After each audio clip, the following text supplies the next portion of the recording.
Hey, what's up, everybody? True Boxing here. Thank you for coming back to get hit with the truth. So today we're doing a what's next on Emanuel Navarrette, the reigning WBO super featherweight champion of the world at 130 pounds, following his failed attempt to move up to 135 and capture a championship in a fourth weight class, as he lost to Denys Berinchyk by a decision on May 18th on ESPN. Now, before we get into that, if you could smash the like button, leave a comment, or subscribe to the channel, I really do appreciate any and all support that I can get as I continue to build my channel here.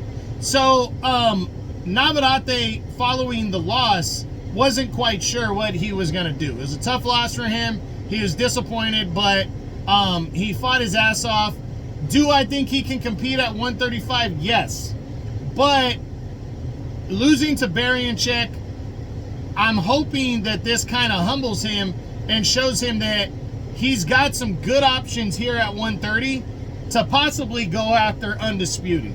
And I think that's his best bet. I think he's going to have a shelf life at 135 because he is going to be an underdog against anybody he goes against now, any of the champions.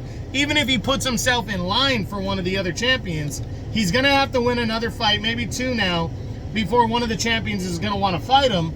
And then from there, it's going to depend who wants to fight him, if they're with Top Rank, if they're not, and who's going to, if he's going to be considered any kind of a chance. And I honestly think if Navarrete can't get Denys Berinchyk in a rematch soon, I think he should just stay at 130 because he's still the champion there, and he's staring a rematch with Oscar Valdez in the face.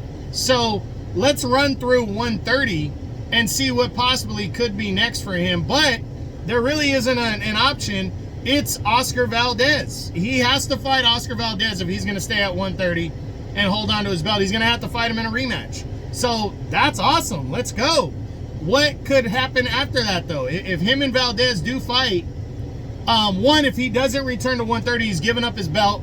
And 135, I think, is he's either going to fight in some kind of an eliminator, maybe Berinchyk in a rematch, or he's going to take like a tune-up bout at 135 against a lesser opponent. Those are the three options at 135. But if he does not return to 130, he's giving up that belt, and he's no longer champion there. If he returns to 130, he has to fight Oscar Valdez in a rematch. Valdez became the interim champion when he knocked out Liam Wilson. So now Valdez is there. He's ready. He and a rematch is on the table.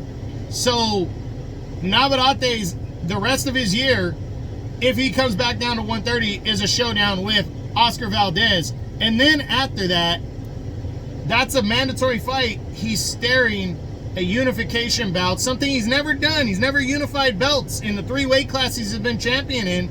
Never unified belts. He's the number one guy in the division. He could fight, and this is a big game plan right here, but I can see him fighting the winner of O'Shaquie Foster, Robson Conceição to unify the WBO and WBC belts. A potential rematch with Conceição, or if Foster beats Conceição, then he would have earned a showdown in a unification bout with Navarrete.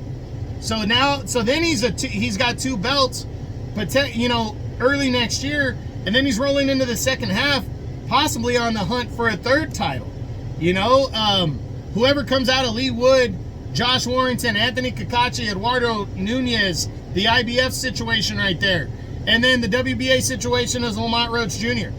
He could be looking at potentially trying to unify all the belts, and he's the number one guy in the division. Another victory over Oscar Valdez only solidifies himself there. And then, like I said, a potential unification against the winner of O'Shaquie Foster and Robson Conceição just locks up the division and gives him two belts, something he's never done, a unification bout. So I think Navarrete, in my opinion, I think he should come back down to 130 and go after undisputed. That should be his goal. Or come back down to 130, dominate, and when something else opens up, like potentially another shot at Vasily Lomachenko, potential rematch with Berinchyk, something like that, then you go back up to 135 and make your run there. But that's what I think Navarrete should do. I'm not really going to discuss what's next, even after a potential showdown with Valdez, because we already know what's going to be there. A unification is going to be what now, if he comes back down to 130, it's going to be 2 fights guaranteed. Mandatory defense against Valdez in a rematch, and then a unification against the winner of Foster and Conceição that are fighting in July. That's it. So, so there's really no point in discussing what's next for Navarrette. But if he doesn't come back down to 130 again, he's giving up that belt, and you're going to see him fight at 135 pounds again. I think a rematch with Berinchyk, or some kind of an eliminator to get a rematch with Berinchyk, or a tune-up bout against a lesser opponent at 135. I think those are the 3 options for him.